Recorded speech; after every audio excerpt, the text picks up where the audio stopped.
Il-Ministru għas-Saħħa Konrad Mizzi spjega ma' One News li filwaqt li l-Gvern irid jagħti servizz eċċellenti fiċ-ċentri tas-saħħa, ir-riżorsi interni tal-Gvern huma limitati.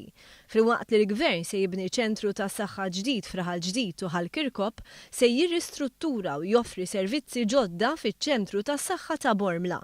Sabiex isir dan se tinħareġ tender biex kumpaniji privati jissottomettu l-applikazzjoni tagħhom mal-litranġar ta' dan iċ-ċentru. Il-kumpanija privata magħżula se tkun qed tħaddem iċ-ċentru tas-saħħa għan-nom tal-Gvern. U joffru servizz lill-pazjenti għan-nom tal-Gvern b'xejn. Ġifieri il-Gvern iħallas lilhom u l-pazjenti jibqgħu kif huma b'servizz tajjeb mingħajr ma jħallsu. Dan huwa l-prinċipju ta' Public-Private Partnership. Is-servizz tas-saħħa xorta se jibqa' jkun offrut mill-Gvern. Huwa servizz li dejjem jibqa' b'xejn. Se jkun hemm areas fis-servizz tas-saħħa fejn kollha bżonn is-servizzi tas-settur privat li jista' joffri servizzi wkoll biex jgħinna nagħtu servizz aħjar.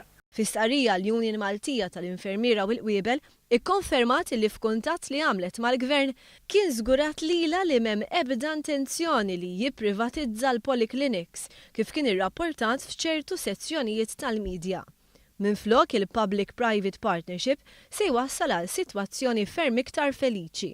Is-settur privat se jagħmel l-investiment meħtieġ biex il-polyclinic ta' Bormla nġibuha u nupgradeawha b'livell għoli ħafna u l-klijent jinqad aħjar.